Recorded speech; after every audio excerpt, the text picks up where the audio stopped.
welcome to my channel. This is Future Shock Digital. My name is Harry, soon to be changing the name to Harry from the future. This is my channel. We got the Sigma 18 to 200mm lens. Let's give it a spin. Let's do it.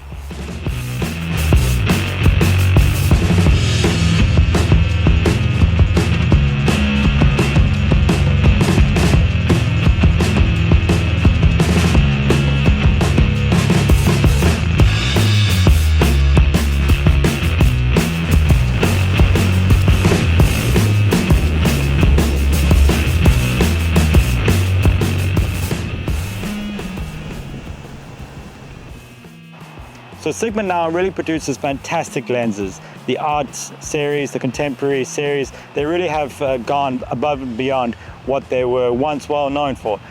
Once upon a time, Sigma lenses were cheap and not very good, and that's the story of this lens. So on this channel, I've been reviewing a lot of vintage lenses, and yes, Canon EF lenses are now vintage. I got this lens in 2011, so now it is definitely considered old. But just like how baggy jeans are back in fashion, maybe this lens will get a cult following. I doubt it, but maybe just in case, I'm going to do this video about this guy.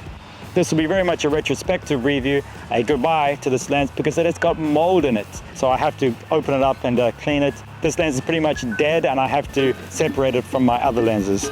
I've got regret for this lens. When I look back at the footage that I got with it, it's just not up to standard, and a number of reasons for that. Firstly, the camera that I was using shot at 720p rather than at least 1080, so that results in footage which is not up to standard in the first place. What I'm getting at is that there's this idea in photography, it's not about the gear, it's about the story. Not about the gear, the story. And I really bought into that. Let me get a basic cheap lens, or one lens to rule them all, a super zoom that has all the focal ranges, and let me just go wild and travel the world. The problem with that is now when I look back at the footage, it's not quite up to my standard.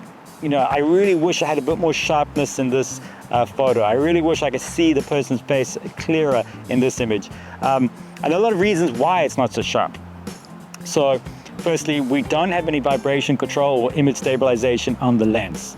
Now, when you're shooting at 200mm and the telephoto side of the lens, you need to have your shutter speed at least 300. That's called the reciprocal rule. On APS-C, that'll be 300. And without image stabilization, you really need to follow that. But if you're shooting at automatic, your camera won't want to push up the ISO that much. It would rather have you have a blurry image, to be honest, than a grainy image.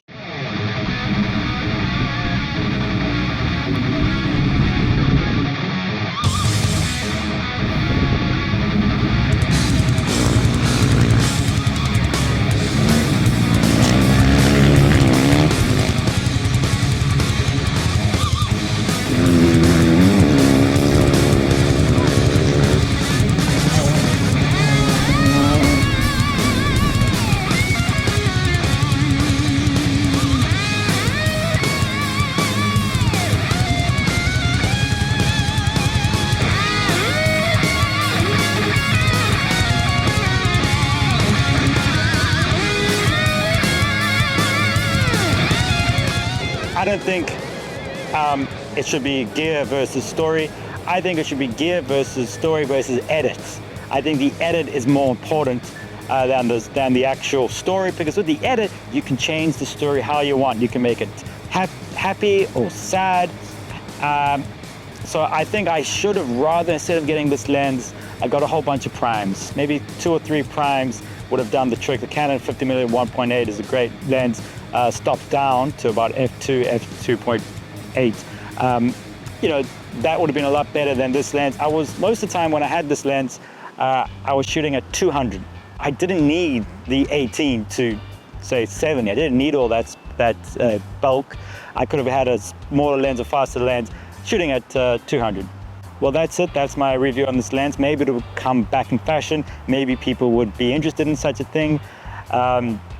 I'm shooting it right now on the Sony a7 III with this Sigma MC11 adapter. Did I mention the autofocus is really terrible? That's pretty much it for this retrospective. I hope that you found this video interesting. Don't buy this lens. Don't get it at a cheap price on eBay. That's it from me. Thank you very much. Don't forget to like, comment, and subscribe. My name is Harry, and this is my channel, Future Shock Digital. I'm probably going to change the name of this channel to Harry from the Future in the future, so look out for that. Apart from that, thank you very much.